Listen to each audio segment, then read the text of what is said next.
আসসালামু আলাইকুম। আমি Tanvir Mahmud. Evaluate the performance of machine learning algorithms with resampling এর পর এটা আমার তৃতীয় ভিডিও। আজকে থেকে মূলত আমরা রিস্যাম্পলিং নিয়ে কাজ করব। তো প্রথম আমাদের টপিক যেটা আসতেছে সেটা হচ্ছে K-fold ক্রস ভ্যালিডেশন। তো প্রথমত এটা আছে K-fold ক্রস ভ্যালিডেশন বলতে আসলে কি মিন করা হচ্ছে?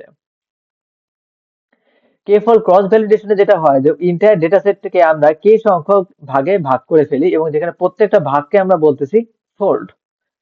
যেমন এটাকে দেখলে আমরা বুঝতে পারতেছি বা এখানে দেখা যায় যে এটা হচ্ছে আমাদের ডেটা সেটে আমি কে এর ভ্যালু এখানে 5 রাখছি, 5টা ভাগে ভাগ করে ফেলছি, যে প্রত্যেকটা ভাগকে আমরা বলতেছি কি ফোল্ড। তো এখানে যেটা হয় সেটা হচ্ছে লুপ চালানো হয়। যেমন প্রথম আইটারেশনে যেটা হয় যে প্রথম ফোল্ডকে আমরা টেস্ট ডেটা সেট বানাচ্ছি এবং রিমেইনিং K-1 সংখ্যক যে ফোল্ড আছে তাদেরকে কম্বাইন করে ট্রেনিং সেট বানায় দেওয়া হচ্ছে। আমার কাছে ট্রেনিং সেট আছে ফোল্ড 2 থেকে ফোল্ড 5 প্লাস টেস্ট সেট আছে, দুটোকে ব্যবহার করে আমি মডেল ট্রেন এন্ড ইভালুয়েশন করে অ্যাকুরেসি ক্যালকুলেট করতে পারতেছি। এবার আসলাম সেকেন্ড আইটারেশন। সেকেন্ড আইটারেশনে আমাদের সেকেন্ড ফোল্ডটাই হচ্ছে টেস্ট ডেটা সেট হিসেবে ব্যবহার হবে এবং রিমেইনিং যে 4টা ফোল্ড আছে তাদেরকে কম্বাইন করে ট্রেনিং ডেটা সেট আসলো। এরপর মডেল ট্রেন এন্ড ইভালুয়েশন এই দুটোটা পরে এখান থেকে অ্যাকুরেসি চলে আসতেছে। তো এই বিষয়টা এখানে দেখানো হয়েছে যে পুরো ডেটা সেটটাকে এভাবে আমাদের কে সংখ্যক ফোল্ড যেহেতু আমরা করছি, কে সংখ্যক ভাবে ভাগ করছি, কে সংখ্যক আমাদের লুপ চলবে এবং এই কে সংখ্যক আইটারেশনে প্রত্যেকবার প্রত্যেকটা ফোল্ডের জন্য আমরা কাজ করবো। প্রত্যেকটা ফোল্ডকে আমরা ইন্ডিপেন্ডেন্টলি তাদেরকে টেস্ট সেট বানাবো এবং রিমেইনিং K-1 ফোল্ড গুলাকে ট্রেনিং সেট বানাবো। তাহলে কে সংখ্যক ফোল্ডের জন্য আমাদের কে সংখ্যক বা মডেল ট্রেন হবে এবং এখানে কে সংখ্যক বার অ্যাকুরেসি তৈরি হয়ে যাবে। ফাইনালি আমাদের এই যে কে সংখ্যক অ্যাকুরেসি তৈরি হয়েছে এদেরকে আমরা এভারেজ বের করে ফাইনাল অ্যাকুরেসি ক্যালকুলেট করতে পারতেছি। তো এটাই হচ্ছে কে ফোল্ডের বিষয়। তো এখানে প্রসিজারে সেই বিষয়টা বলা হয়েছে। অ্যাকচুয়ালি কাজটা কিভাবে হচ্ছে, সবার প্রথমে আমরা ডেটা সেটটাকে শাফেল করে নিচ্ছি। তো শাফেল করাটা কেন জরুরি সেটা আমরা লাস্ট ভিডিওতে ডিসকাস করছি, যে যাতে আমাদের ডেটার বায়াসনেসটা না থাকে। এবং শাফেল করে নেওয়ার পরই আমরা এটাকে সমান কে সংখ্যক ভাগে স্প্লিট করে ফেলছি, যেখানে প্রত্যেক স্প্লিটকে বলা হচ্ছে ফোল্ড। এবার আমাদের কে সংখ্যক বার লুপ চলবে, যেখানে প্রত্যেক আইটারেশনে যেটা হবে একটা একটা নির্দিষ্ট ফোল্ডকে আমরা টেস্ট সেট বানাবো, রিমেইনিং K-1 ফোল্ডকে আমরা ট্রেনিং সেট বানায় দিব, তাদেরকে একসাথে ব্যবহার করে আমরা মডেলটাকে ট্রেন করাবো এবং টেস্ট করে অ্যাকুরেসি ক্যালকুলেট করে ফেলবো। ফাইনালি আমাদের কে সংখ্যক ফোল্ডের জন্য যখন কে সংখ্যক অ্যাকুরেসি চলে আসে তাদের অ্যাগ্রিগেট রেজাল্ট ক্যালকুলেট করবো। অ্যাগ্রিগেট রেজাল্ট কেমনে ক্যালকুলেট করা যায়? আমি সেখানে মিন ক্যালকুলেট করতে পারি প্রত্যেকটা অ্যাকুরেসি, প্লাস একই সাথে আমি ভেরিয়েন্স ক্যালকুলেট করতে পারি। ভেরিয়েন্স কি মিন করতেছে? যে প্রত্যেকটা লেভেলে প্রত্যেকটা আইটারেশনে আমাদের অ্যাকুরেসি কি পরিমাণ ভ্যারি করছে মিন থেকে। তো এই ভেরিয়েশনটাও আমাদের জানা হয়ে যাচ্ছে। এই পুরো বিষয়টাকে আমরা বলতেছি অ্যাগ্রিগেট রেজাল্ট। এখন কথা হচ্ছে বেনিফিট কি? বেনিফিটটা আসলে এখানে কি আইডিয়াতে বলা হয়েছে সেটা হচ্ছে every data point is use for both training and testing but not at the same time. এই বিষয়টা দাঁড়াইতেছে যে কোনো একটা ডেটা পয়েন্ট এখন ট্রেনিং এ ব্যবহার হচ্ছে, কোনো একটা আইটারেশনে যে সেই ডেটা পয়েন্টটাই টেস্টিং এ ব্যবহার হবে। অর্থাৎ আমাদের এখানে সবগুলা ডেটা পয়েন্টই একাধারে ট্রেনিং এন্ড টেস্টিং দুই জায়গায় ব্যবহার করতেছি। তবে হ্যাঁ, এটা অবশ্যই এমন হবে না যে ট্রেনিং এন্ড টেস্টিং দুটো একসাথে ব্যবহার হচ্ছে, এটা তো কোনোদিন সম্ভব না। তবে এটুকু ইনশিওর হয়েছে যে কোনো একটা পোর্শন যখন ট্রেনিং এ ব্যবহার হয়েছে সেই পোর্শনটা কোনো এক টাইমে এসে টেস্টিং এ ব্যবহার হয়ে যাচ্ছে। সব তার মানে আমাদের ট্রেনিং এন্ড টেস্টিং এ ইন্টার ডেটা সেটেরই কন্ট্রিবিউশন চলে আসলো। এটার জন্য আমরা বলতে পারি কি যে ডেটা সেট থেকে আমরা এখন ইফিশিয়েন্টলি ব্যবহার করতেছি, আগের চাইতেও ইফিশিয়েন্টলি ব্যবহার করতে পারতেছি। এর সাথে সাথে আমাদের কিছু বিষয় থাকে যে বায়াসনেস, ভেরিয়েন্স এগুলোকে রিডিউস করে দেয়, তাছাড়া ওভারফিটিং থেকে রিডিউস করে দেয়। তো বায়াস আর ভেরিয়েন্স এর ব্যাপারে যেটা বলতে পারি যে যেহেতু আমরা রেলিয়েবল ভাবে আমরা প্রত্যেকবার অ্যাকুরেসি ক্যালকুলেট করতেছি এবং তারপর আমি প্রত্যেকের এভারেজ বের করতেছি। এছাড়া আমরা এটুকু ইনশিওর করছি ট্রেনিং এন্ড টেস্টিং এর সবারই কন্ট্রিবিউশন আছে সমানভাবে। তাহলে সেক্ষেত্রে আমরা বলতে পারি biasness and variance automatically reduce হয়ে যাবে। তাছাড়া এখানে ওভারফিটিং এর ইস্যুটাও থাকতেছে না। এখন কথা হচ্ছে কে এর ভ্যালু কত রাখবো। তো পপুলারলি আমরা কে এর ভ্যালু সচরাচর 5 থেকে 10 এর মধ্যেই রাখি। তবে এখানে হচ্ছে আমাদের কিছু বিষয় আছে। আমি যদি কে এর ভ্যালুটাকে যদি খুব ছোট রাখি, 5 এর চেয়ে ছোট রাখলাম, সাপোজ 2, 3 এরকম রাখলাম, তো ঘটনাটা সেই ট্রেন টেস্ট স্প্লিটের দিকেই চলে যাচ্ছে। যার কারণে ট্রেন টেস্ট স্প্লিটে যে ঝামেলা সেই ঝামেলাগুলো চলে আসলো। হ্যাঁ, এটা করাতে হবে কি আমাদের কম্পিউটেশনালি ফাস্ট, যে আমাদের কে এর ভ্যালু 2 রাখা মানে বোঝা যাচ্ছে যে আমাদের দুইবার লুপ চলবে, দুইবার আমাদের মডেল ট্রেন হবে, তো কম্পিউটেশনালি অবশ্যই ফাস্ট হবে। তবে পারফরমেন্সটা কি ওই টেস্ট ট্রেনের মতোই ঘটনা ঘটতে পারে, অর্থাৎ হাই ভেরিয়েন্স, বায়াসনেস এগুলো চলে আসে। তো এই সমস্যা থেকে এড়ানোর জন্য আমাদের মনে হইতে পারে কে এর ভ্যালুটাকে অনেক বেশি রাখি। হ্যাঁ, কে এর ভ্যালু যদি বেশি রাখি তো অবশ্যই আমার বায়াসনেসটা রিডিউস হয়ে যাবে, ভেরিয়েন্স কমে যাবে, সব দিক দিয়ে ভালো। আমি মোর অ্যাকুরেটলি হচ্ছে আমার মডেলগুলোকে ইভালুয়েট করতে পারতেছি। কিন্তু কথা হচ্ছে সেটা কম্পিউটেশনালি খুবই এক্সপেন্সিভ। কে এর ভ্যালু যদি সাপোজ আমি 50 রাখলাম, তার মানে 50 বার মডেল ট্রেন হবে, খুবই কম্পিউটেশনালি এক্সপেন্সিভ হয়ে যাবে বিষয়টা। তো এই কারণে ম্যাথমেটিক্যালি এক্সপ্রেশনে একটা পপুলার, সরি, এই কারণে একটা পপুলার চয়েস কে এর ভ্যালু 5 অথবা 10 রাখা। যেমন আজকে এক্সপেরিমেন্টে আমরা কে এর ভ্যালু 10 নিয়ে কাজ করব, অর্থাৎ পুরো ডেটা সেটটাকে 10টা ভাগে ভাগ করব। আরেকটা বিষয়, প্রত্যেকটা অ্যাকুরেসি থেকে আমরা যে স্কোর পাচ্ছি স্কোরগুলোকে এভারেজ করে ফাইনাল রেজাল্ট ক্যালকুলেট করা হয়।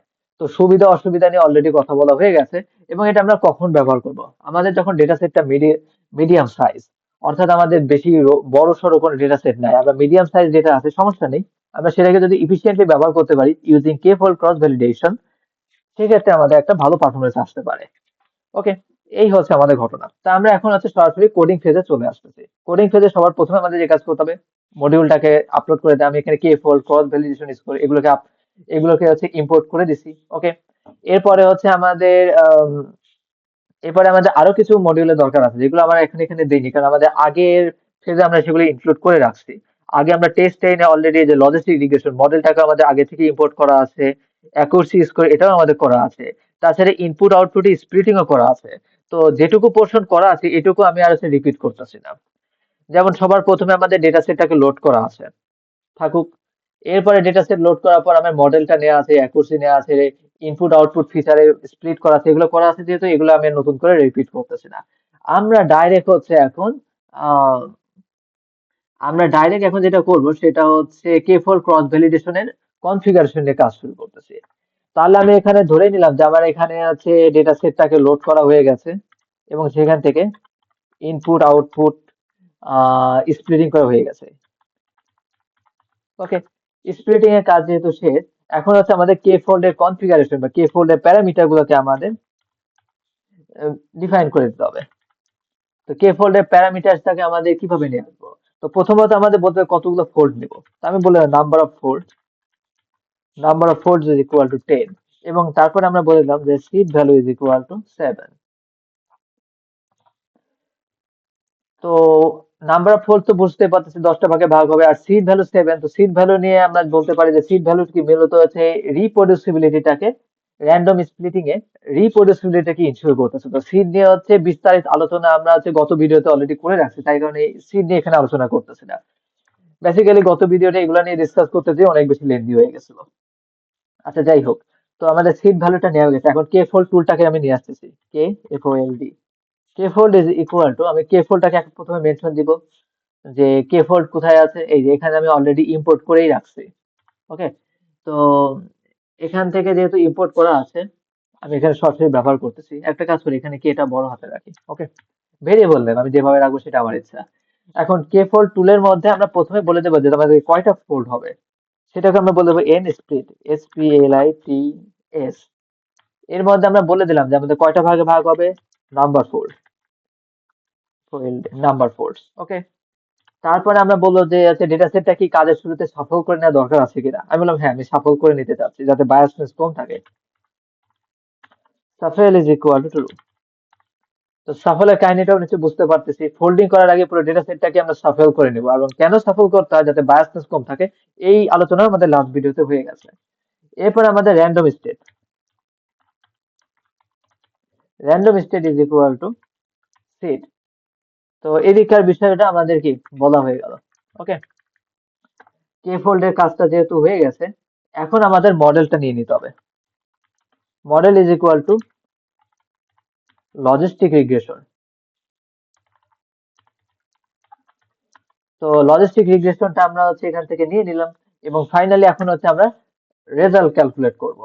তো এখানে আমি আগে লিখে নিই, তারপর বিষয়টা ব্যাখ্যা করতেছি।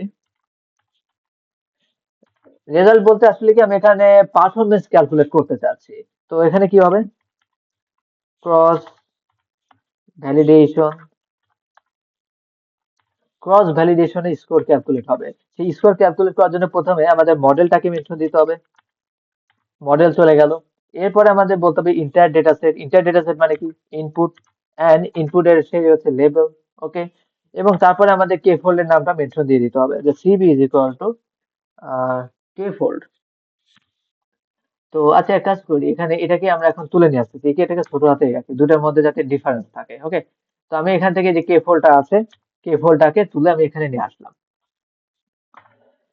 আচ্ছা, তাহলে আমরা এখানে মূলত কি কাজ করছি, যে এটা হচ্ছে কে ফোল্ড টুল, যার মধ্যে আমি তার প্যারামিটার বসায় দিয়ে এখান থেকে সেই ভেরিয়েবলের মধ্যে সেভ করে রাখলাম কে ফোল্ড। এই ভেরিয়েবলটাকে আমি এখানে তুলে নিয়ে আসছি। ওকে, এখানে বড় হাতের কে আর এখানে ছোট হাতের কে রাখছি, জাস্ট দুটোর মধ্যে একটা ডিস্টিংগুইশ করার জন্য। ওকে, তো কথা হচ্ছে এই সিঙ্গেল লাইনে আসলে কি ঘটনা ঘটছে। বেসিক্যালি এই লাইনটাই হচ্ছে কম্পিউটেশনালি খুবই এক্সপেন্সিভ। কারণ কি, এইখানে হচ্ছে আমাদের ট্রেন এন্ড ইভালুয়েশন হয় কতবার, এই যে আমি এখানে নাম্বার অফ ফোল্ড বলে রাখছি 10 বার।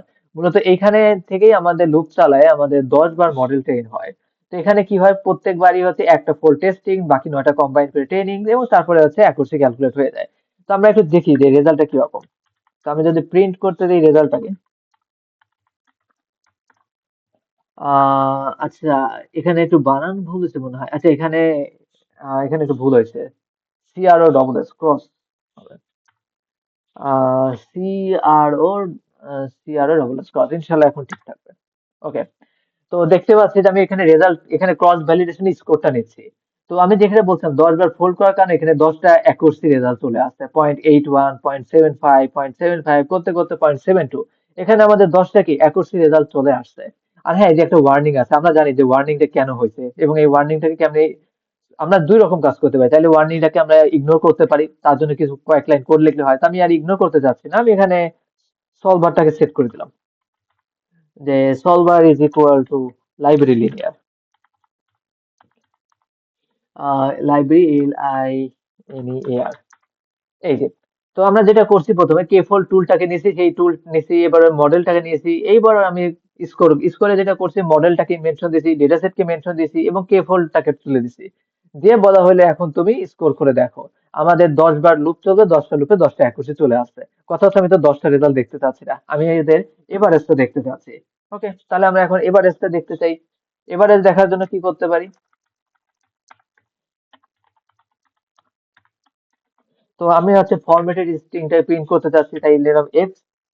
এফ লেখার পর প্রথমে লিখলাম অ্যাকুরেসি। তো ফাইনাল অ্যাকুরেসি হবে কি, এখানে ফাইনাল অ্যাকুরেসি ভ্যালুটাকে আমরা হচ্ছে এখানে রেখে দিব, এবং এটা হচ্ছে পার্সেন্টেজ আমরা রাখতেছি। ওকে, এবং তার সাথে সাথে আমরা হচ্ছে এখান থেকে ভেরিয়েন্সটাও হচ্ছে, সরি, স্ট্যান্ডার্ড ডেভিয়েশনটাও হচ্ছে ক্যালকুলেট করতে চাচ্ছি। তো অ্যাকুরেসি এটা থাকলো, এবং এর সাথে থাকলো স্ট্যান্ডার্ড ডেভিয়েশন, এসটিডি, মানে standard deviation of course. Standard ডেভিয়েশনটা থাকবে কি, এখানেও একটা ভ্যালু থাকবে, যেটাকে আমরা কি পার্সেন্টেজে রিপ্রেজেন্ট করতেছি। ওকে, তো এই ভাষায় বিষয়টাতে আসি, যে সবার প্রথমে অ্যাকুরেসিটা কিভাবে আসছে, আমাদের যে রেজাল্ট ছিল, হ্যাঁ, এই যে আরইউএসবি, আচ্ছা, রেজাল্ট, রেজাল্ট ডট দিয়ে আমরা যদি লিখি মিন, এটা অলরেডি আমাদের মিন ক্যালকুলেট করে দিয়ে দিবে। ওকে, তো মিন ক্যালকুলেট করছি এমনি, এবার আমি স্ট্যান্ডার্ড ডেভিয়েশনটা চাচ্ছি। স্ট্যান্ডার্ড ডেভিয়েশনটা কিভাবে দেবো, যে রেজাল্ট ডট হচ্ছে এসটিডি। ওকে, তো আমি যদি এখন ইন্টারপ্রেস করি, আচ্ছা, এগুলোর সাথে 100 গুণ করে নেওয়া লাগবে। ওকে, সমস্যা নেই, আমি এর সাথে মাল্টিপ্লাইড করলাম হচ্ছে 100, এখানে আমরা মাল্টিপ্লাইড করে দিলাম হচ্ছে 100। একটু প্রিসিশন নিয়ে বলি, আমি দশমিকের পর এত ঘর আসলে দেখতে চাচ্ছি না, আমি দশমিকের পর 3 ঘর পর্যন্ত দেখলেই খুশি। তো এই যে আমার যে ভ্যালুটা আসছে, ভ্যালুর পর ক্লোন দিয়ে 0.57, মানে দশমিকের পর 3 ঘর পর্যন্ত দেখতে চাচ্ছি। সিমিলার কাজটা আমি এখানেও করতেছি, 0.57। ওকে, এখন ইন্টার প্রেস করলাম, এই যে সুন্দর মতো চলে আসছে, accuracy is equal two 77%, standard deviation 5.091%। তো এখানে একটা বিষয় দেখি, অ্যাকুরেসি আর স্ট্যান্ডার্ড ডেভিয়েশন দুটোকে কিন্তু একসাথে আমরা রাখছি, কেন রাখছি, যে অ্যাকুরেসি বলতেছে এভারেজ করে কি পাইছি সেটা, স্ট্যান্ডার্ড ডেভিয়েশন বলতেছে যে আমাদের কি পরিমাণ সেটা ভ্যারি করছে। এবং ফাইনালি আমরা যখন এখানে রিপোর্টটাকে পাবলিশ করব, রিপোর্টটা পাবলিশ করতে হবে এরকম, যে হচ্ছে প্রথমে আমরা মিন, যে আমাদের অরিজিনাল যে রেজাল্ট, অ্যাকুরেসি এরকম লিখতে হবে, যে আমাদের মিন দিয়ে, তারপর মিনের সাথে প্লাস মাইনাস দিয়ে, তারপরে দেবো স্ট্যান্ডার্ড ডেভিয়েশন। অর্থাৎ আমাদের হচ্ছে 77% থেকে স্ট্যান্ডার্ড ডেভিয়েশন এত পার্সেন্ট বেশিও হইতে পারে, কমও হইতে পারে, কতটুকু ভ্যারি করবে এটা আমরা এখান থেকে বলে দেব। ওকে, তো এই হচ্ছে আমাদের পুরো ঘটনা। ওকে, আচ্ছা, এখানে একটা বিষয় বলে রাখি, সেটা হচ্ছে গত ভিডিওতে আমরা হচ্ছে 10 টেস্ট স্প্লিট করার টাইমে হচ্ছে অ্যাকুরেসি পাইছিলাম 0.76%। 0.76, ওকে। আর এখন আমরা হচ্ছে এই কে ফোল্ড ক্রস ভ্যালিডেশন করে অ্যাকুরেসি পাচ্ছি 77%। আপাত দৃষ্টিতে মনে হচ্ছে আমাদের অ্যাকুরেসি বেড়ে গেছে, কিন্তু আসলে ঘটনা কি হয়েছে? এখন একটা বিষয় বলে রাখি, সেটা হচ্ছে আমাদের ডেটা সেট আগেও যেটা ছিল এখনো সেটাই আছে। আমাদের আগেও যে মডেল রান করেছি এখনো সেম মডেলই আমরা রান করেছি। তাহলে হুট করে অ্যাকুরেসি কেন বেড়ে গেল? তো অ্যাকচুয়ালি বিষয়টা হচ্ছে কি, যে সবাই সেমই আছে, আমরা জাস্ট আমাদের দৃষ্টিভঙ্গিটা চেঞ্জ করে ফেলছি। দৃষ্টিভঙ্গি চেঞ্জ করছি মানে আমরা আগের চাইতে এখন অ্যাকুরেটলি ইভালুয়েট করতেছি, আমরা ফেয়ার ইভালুয়েশন করতেছি। যার কারণে আগে নর্মাল ইভালুয়েশন করে দেখছিলাম 76%, এখন মোর অ্যাকুরেটলি ইভালুয়েট করে আমরা পাইছি হচ্ছে 77%। তো এটা আসলে রিয়েল লাইফের মতো একটা ঘটনা, যে হচ্ছে আমাদের চারপাশে সবাই সেমই থাকবে, কিন্তু আমরা যদি দৃষ্টিভঙ্গিটাকে বদলায় দিই তাহলে দেখা যাবে যে তাদের মধ্যে আরো ভালো কিছু বেরিয়ে আসলো, অথবা তারও ভালো আরো তাদের হচ্ছে অ্যাকুরেসি আরো কমতেও পারে। এই হচ্ছে ঘটনা।